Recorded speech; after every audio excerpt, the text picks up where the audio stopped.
On today's marketing update, the fabulous Jeanne Hopkins. Everything marketers need to know about SOPA. How a 9-year-old newsjacked the GOP primary. 7 signs that your mobile marketing sucks. And I love Walgreens. Stay tuned for all that and more.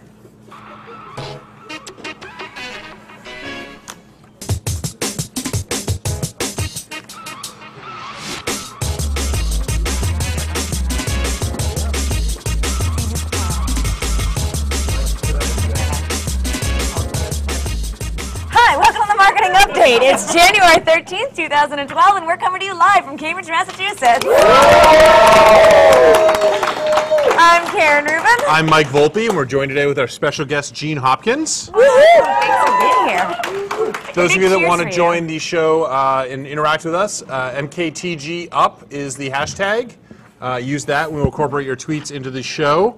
iTunes for all the old shows, 5-star reviews. And you can always come and watch the show live. We have a great audience today with a whole bunch of HubSpot customers. We love our HubSpot customers. Yay! So it's a fun day here. And I think that's it, right? We're good to go. We're in fast mode on this show. So, Jeanne. Thank you for joining us, Welcome. Jeanne. Well, I had to write a freaking book in order to get on the show. I mean, geez. And you made cookies today, too. I made cookies. That's actually what I'm going to start telling HubSpotters when they tell me they want to get on the show, write a book. And write a book and you can be on. And make cookies, Karen. Oh, sorry. We're missing the cookies. And make cookies. That gets you on the show. Yes. So your new book, Go Mobile, out last week, right? This week, This actually, week. Wednesday. Very good. Out only 3 days. But only 3 days. It's a baby. It's a baby. And for people who don't, we just sort of glossed over. Jeanne is a HubSpotter. Jeanne is VP of Marketing here at HubSpot. She's been in marketing for over 2 years now? Yes. I think 2 years, yeah. And well, she's not the just real deal. in marketing, but I mean, in marketing, you could say a couple of decades. But well, right. No, but here, at HubSpot in marketing, right. It's a little over 2 So, years. if you're a marketer, you probably know what a marketing persona is. And at HubSpot, our marketing persona is called Mary. And Jeanne is Mary at HubSpot. It used to be Mike, but he's not anymore because he's the CMO. He got all big and everything. But Jeanne's Mary. Well, actually, as far as a Mary, I think the salespeople call me the scary Mary. I'm the Mary you don't want to get on the phone. That's awesome. So tell me about your book, Go Mobile. Why should people go mobile? Well, it's this book is really just a simple, very step-by-step on how to get into mobile marketing quickly and easily. That's all it is. It's do this, don't do that. Very, very simple, because a lot of the mobile marketing books that are out there are very technology-oriented. Yeah. It's scary when you get into all the nitty-gritty of it. Yeah. You've done that with apps and stuff. Totally. You know? Yeah, so that's the challenge. We tried to make it very simple for a small and medium-sized business, our customer, to be able to get into mobile easily. Nice. Excellent. And so, what are the we've talked about it on the show before, but let's rehash. Why should someone care about going mobile? Why do they want to do this? Well, everybody has a phone, right? How many people in here have a smartphone? They're all up. Everybody's raising them, right? Everybody has a smartphone. Do you look at your email on your phone? Yes. Do you go to your social networks on your phone? Yes. What do you do on your phone? Oh, everything. You buy on your phone, you use it for QR codes, you take pictures, you do everything on your phone. And the average marketing person, what are you doing, Brian, on your phone right now? You're doing something. Twitter. He's doing Twitter. And everybody uses their phones. And this is why you have to think about, this is the computer.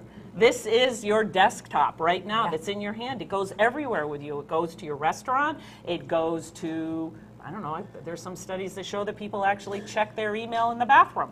So there's a guy, he checks his email in the bathroom, so, you know. And isn't afraid to admit it. Yay. But the thing is that you bring it with you everywhere, and you hope it doesn't fall into the toilet bowl. Yes. You do hope that. So, is mobile just for B2C companies? Is it mostly about finding restaurants and mostly about finding things you're going to shop for in a store? Or is it about more than just B2C? It is, because when you look at 90% of C-level people like Mike, are all have smartphones. And what do? They do all their research on their phone. And so when you're a B2B customer, I just actually spoke to a group last week down in North Carolina, and the people that were sitting in the front row went to the C-level people.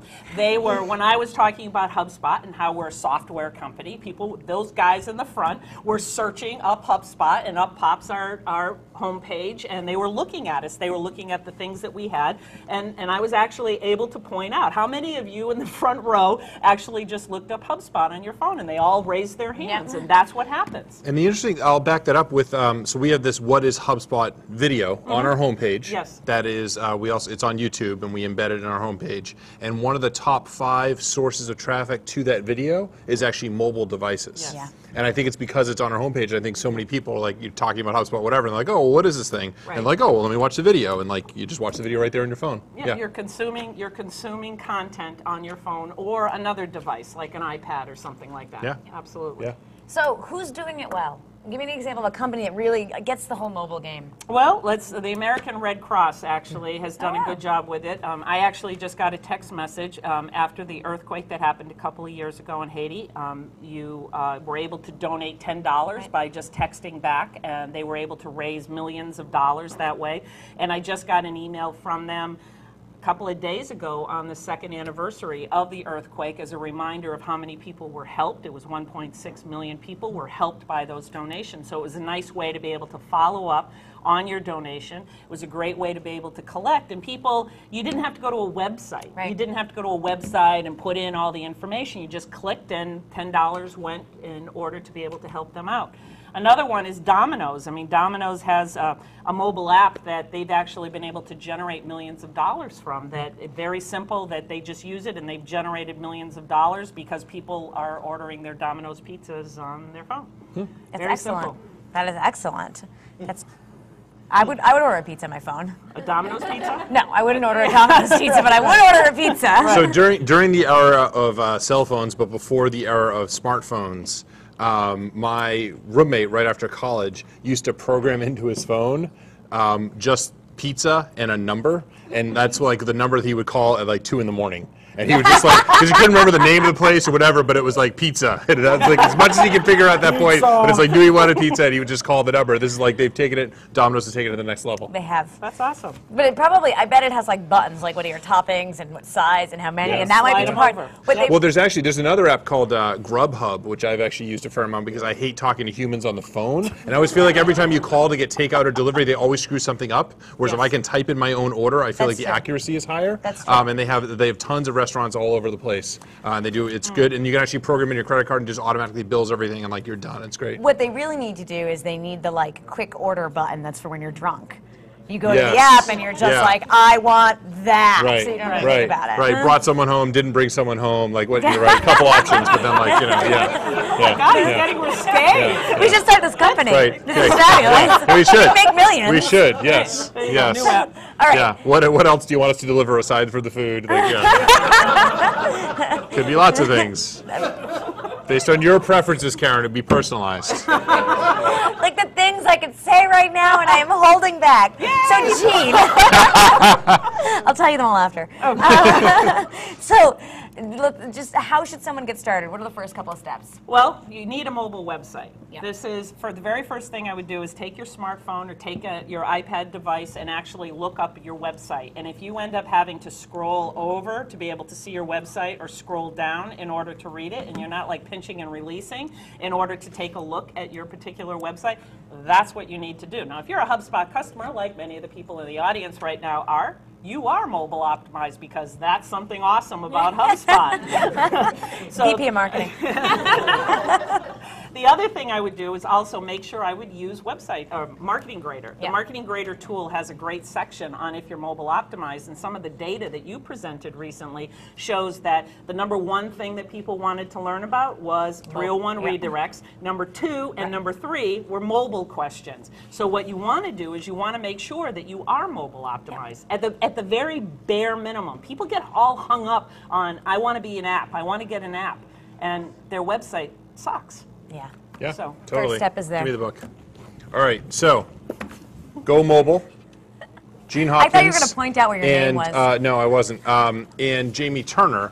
And I just want to sort of close down this and go with Jamie Turner just tweeted saying, watching my co-author, Jeanne Hopkins, on HubSpot TV right now. Check it out here with a link. Right. So there we go. So thanks for your Buy support, the book. Jamie. It's on Yeah. Amazon.com. It's on Books A Million, Barnes Yep. and Noble. It's an awesome book. You can get an electronic version for your mobile device too. Yes, course. $9.99. I don't Yep. think I've ever met Jamie, but I've got very high opinions of him because he sent you a dozen yellow roses, and they Yes. were beautiful. He did. And you weren't here, so we all enjoyed them when they came. Laura took a picture and shared. sent it to you. There you That's go. good. Nice. Yes. The rest Nice. of us were all just. And we also have, speaking of mobile, we have a customer, Dan Moyle, who's here, who said at Marketing Up Live With a picture. Live from tweeting from mobile the device. audience. Good There you stuff. go. Awesome. All right.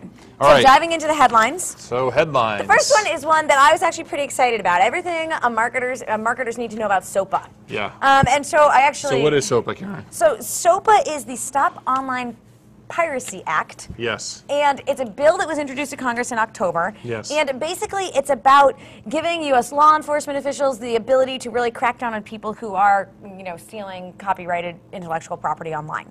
And so that all sounds fine and dandy and everything, but it's got some problems with it. Like, it's a kind of a scary. It's a scary piece of legislation for a lot of people. It seems okay. Obviously, the music and the media industry are really excited about this. Yeah. Because I mean, the issue is there's already laws about, piracy is illegal, right? Mm-hmm. This is taking that a step further and making it easier for people to enforce that. Right. The problem is it could potentially, depending on exactly what happens and like the details and all that, it could have a really broad net, meaning that if somebody posted something to your website because through user-generated content that was an illegal piece of piracy, they could potentially entirely shut down your entire website. Right. Just I like think one button, sorry, your company doesn't exist on the internet anymore. So, for example, right? the A comments little in your scary. blog, Yep. somebody takes Maybe. a piece of copyrighted comment and sticks it in there, Music lyrics or something, yeah. which makes things like YouTube, Facebook, Yeah. Google Plus impossible to be Right. alive. Like all those social networks and everything we use in marketing goes away. Yep. That's scary. I think the other thing that's really scary about this is that it's really unclear how it gets prosecuted and enforced.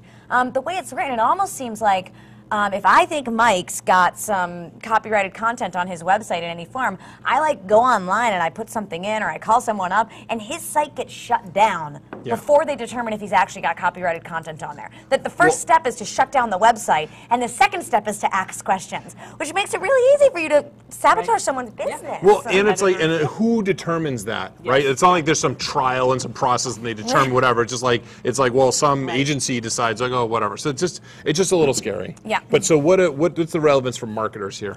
Well, the relevance is kind of how this can impact you and paying attention to pirated content on your website. And, I mean, paying attention to this legislation because of how it could impact your business if it goes through the way that it stands today. Right? Marketing takeaway. That's it? That was it. Fantastic.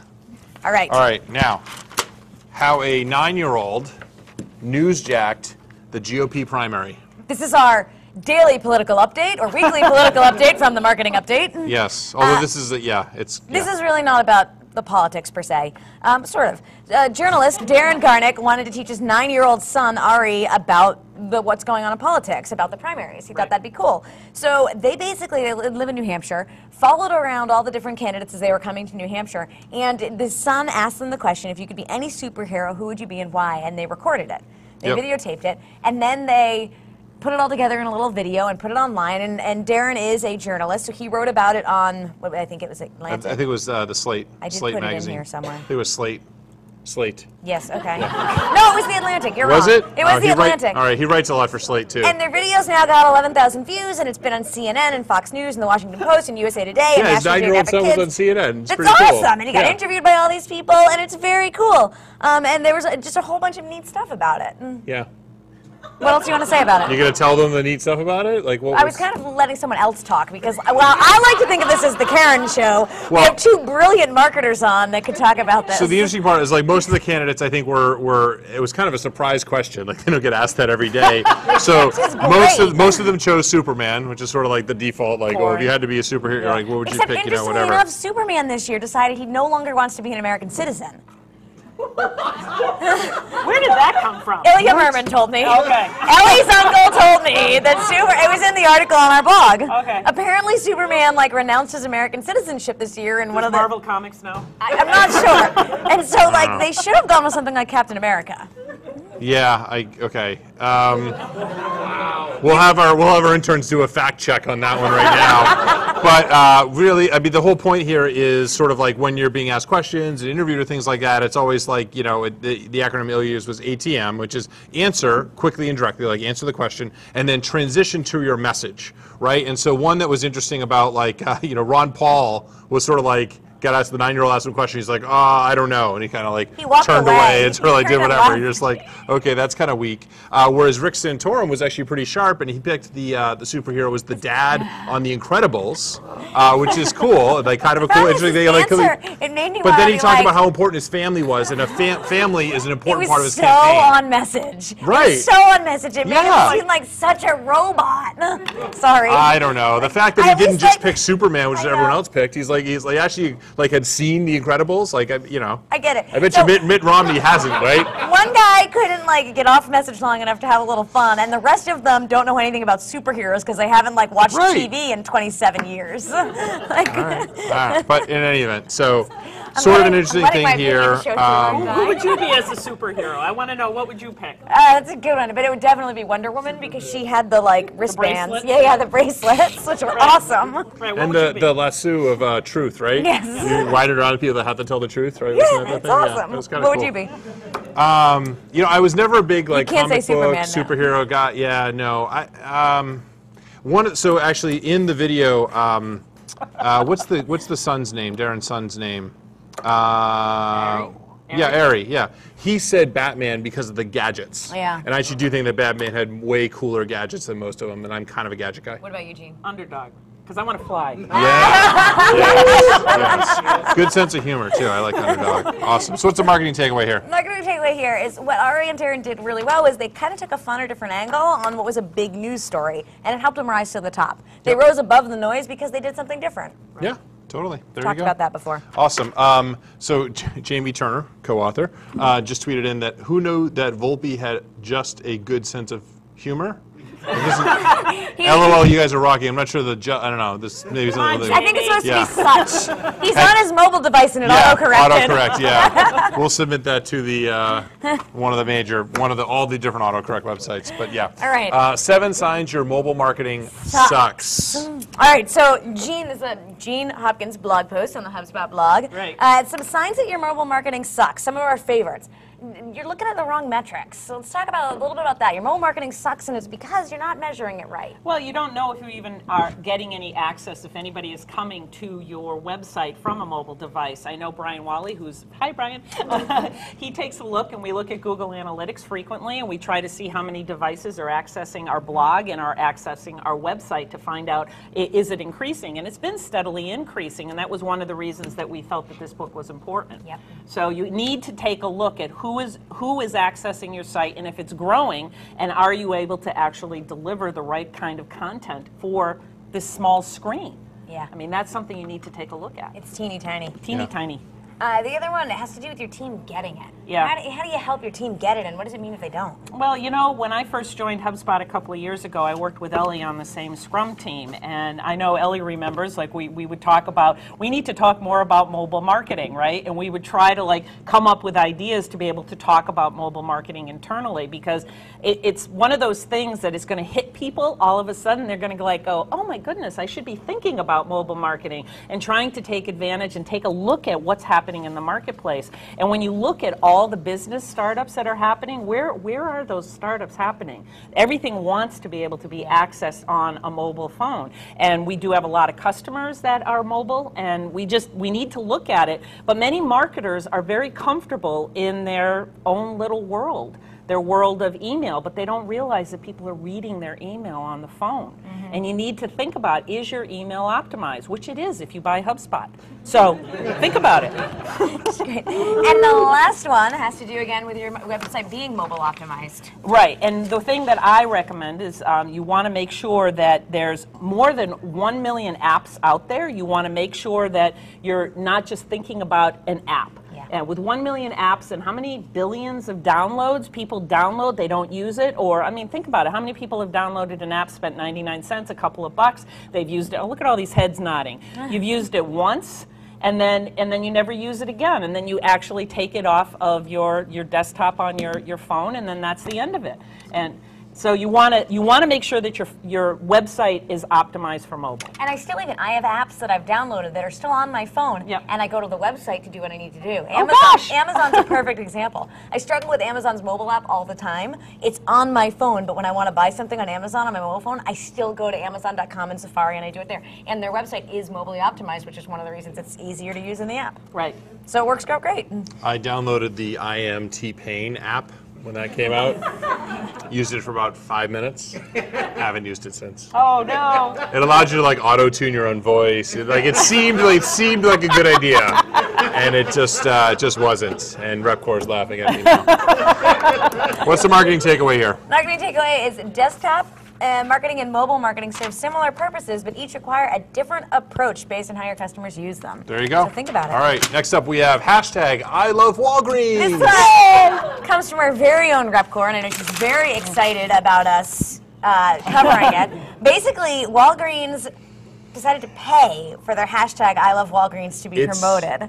I can only imagine. I don't think we can say how much. I think we have some idea how much. I don't think we're allowed to say how much, but it is big money to get a sponsored hashtag, like a trending topic. This means like Big money. Consistently. I mean, Big that's money. got to be a All lot day. of money. Big money. All the, they One show you full your day. trending topics. There's just right at the top, and it says It promoted. says it's promoted. Because there's I love nothing like- Walgreens. Yeah. So- that's awesome. So what do you think people would tweet when you're like, I love Walgreens? Well, some of the examples are Give us some examples, Karen. hashtag Sing 'em.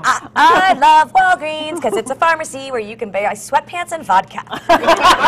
I love That was Walgreens. actually more positive than the rest of them. I love Walgreens because I know I can always find the ingredients to make meth there.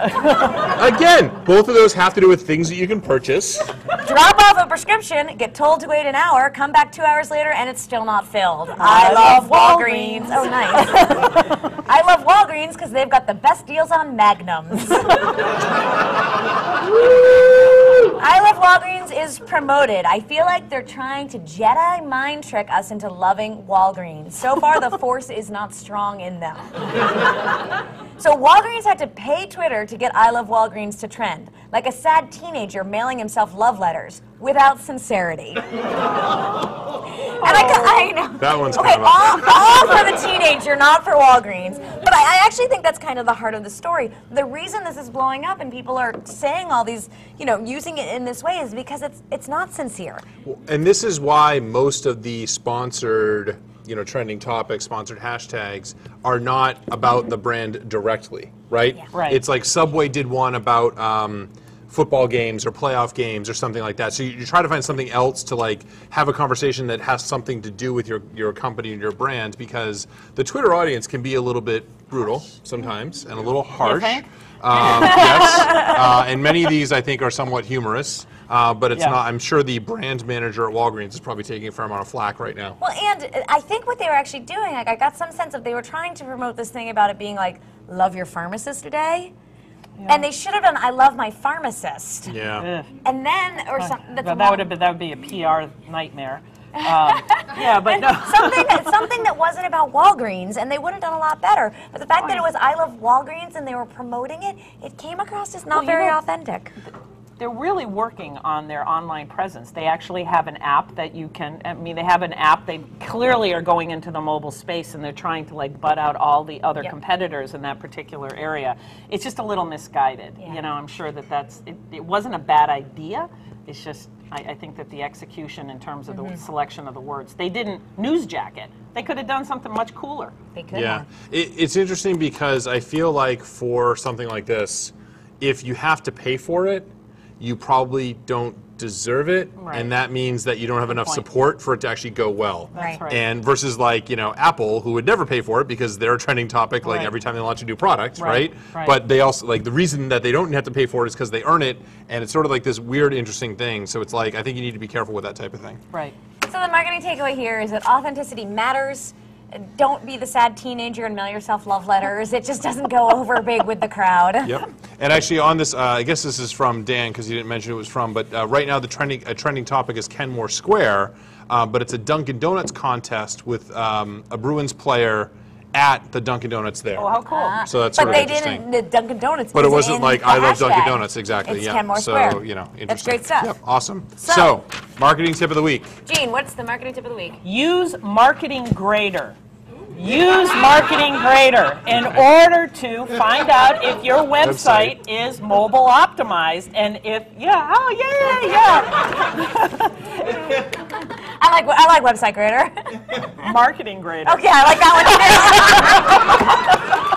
I like Marketing Grader. Yay! And you like Marketing Update. I do like Marketing Okay, Update. so use Marketing Grader. Sorry. What are you doing this weekend? Me?